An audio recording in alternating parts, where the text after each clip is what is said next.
Hello Antique and Garden Showcase friends, and welcome back to the channel. I am so sorry for the delay in getting videos back out since Memorial Day weekend. It's been kind of crazy. The weather has not permitted a lot of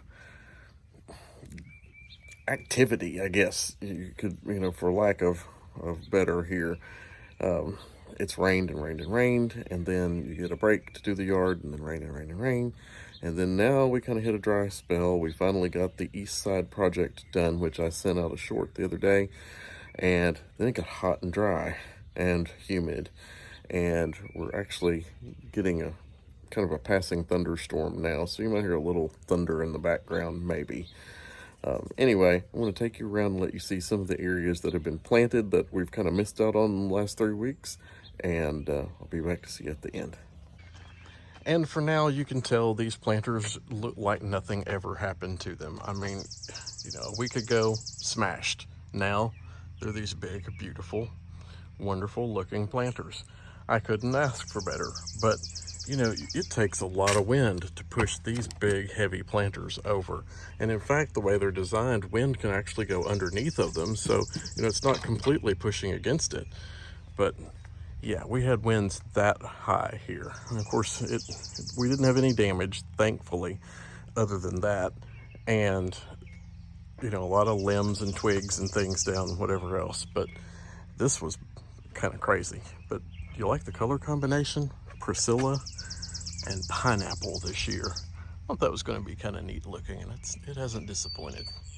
Now let's take a little walk over to the driveway island. The driveway island has been a challenge to get together too, but I started with the double up red begonias, and they are bright against the blue, and I love them out here, taking the full sun, doing their job just like they're supposed to do.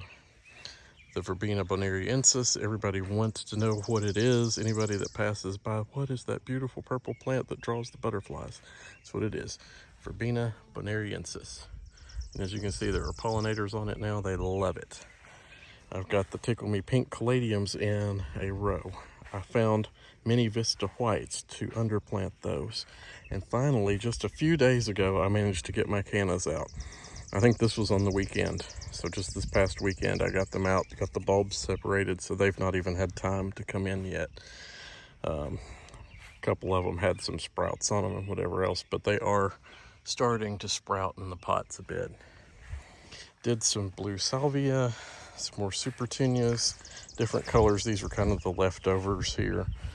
On this side, I planted a few marigolds that stayed in the garage way too long over here, and I'm going to fill in with some more geraniums and stuff a little bit later here. But anyway, this is where the driveway island kind of begins and ends this year. But I kind of like this shot from here. It looks really pretty. Very, very pretty. I went simple with the pots on the other side of the driveway wall here. I just did one supertunia in there, and that's gosh, I can't even think of the name. Names are leaving me this year.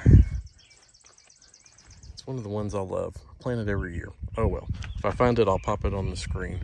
I can't think right now, too much has been going on lately. So anyway, let's take a look at the formal garden.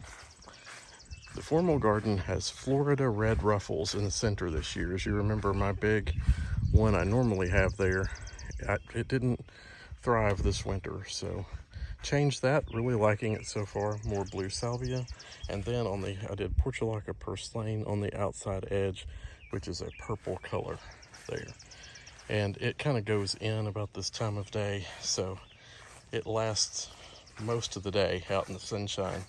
See if I can get a close-up of what the color's kind of like there. You can kind of see the color when it blooms out. During the day, it's got a kind of a fuchsia-like to it. Really pretty. But anyway, that's the formal garden. Kind of simple this year. I told you all a few weeks ago about the transformation on this side of the yard. It has not happened yet, but we have hired an individual to take out this magnolia tree. It has worked us absolutely to death this spring. We have cleaned and cleaned and cleaned. Every time you go to mow the yard, these big, huge, rubbery leaves. These things, look, they don't even break. the lawnmower will not cut them. They are like, just like rubber or something. Horrible leaf. It has to be cleaned up every single time we mow. You can see them scattered all out through here, but I mean, we're not talking a little bit. We're talking like 35 gallons worth every time we rake out here. So yeah, this gets old real quick. And this tree is almost seeing better days anyway, according to the guy that come out here. I mean, you can see the moss and stuff and lichen, and it's growing too close to the house, and with just a number of problems here. So we're saying goodbye. And to your surprise, we are also saying goodbye to the cypress.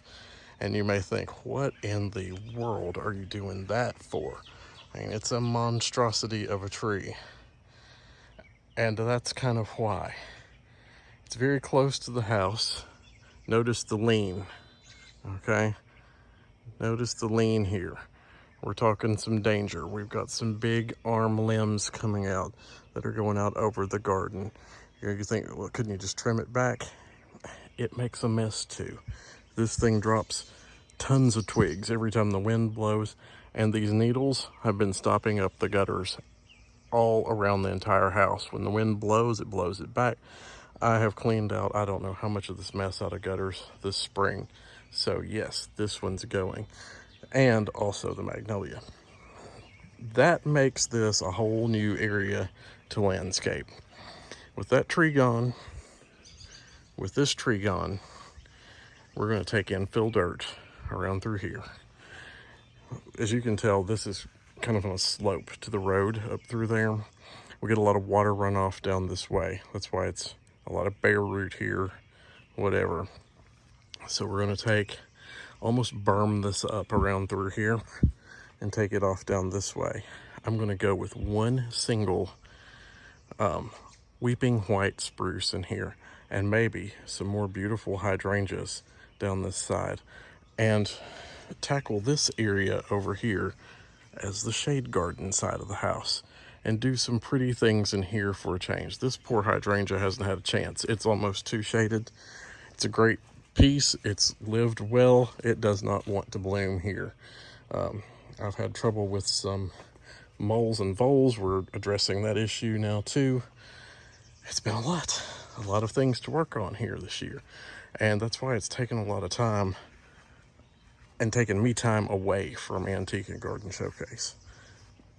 As you can see against the fence, it is time for the pretty red Asiatic lilies to bloom.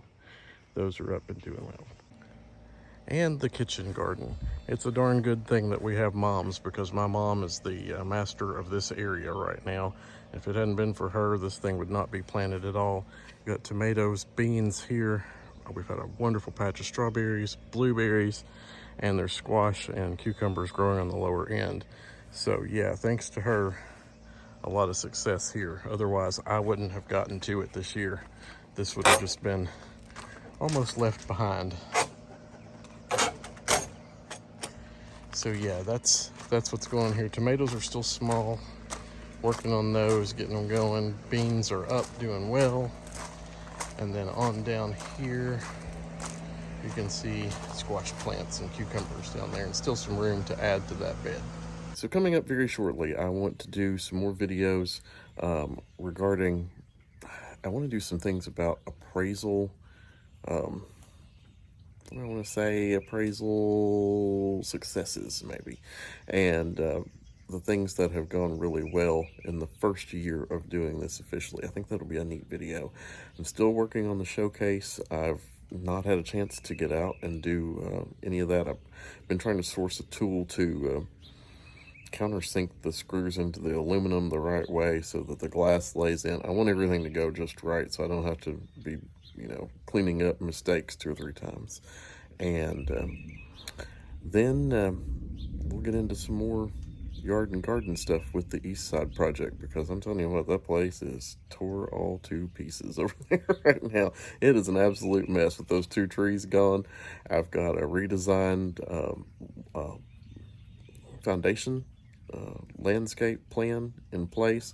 I'm trying to get somebody in here to bring in topsoil while it's kind of torn up. I don't want to fix any of the grass back until I get everybody in and out that needs to be in and out of here, and then we're done, and we can do the build back process. But it's just those little things. So anyway, I hope you all are having a great weekend and a great week ahead, and I'll be seeing you soon.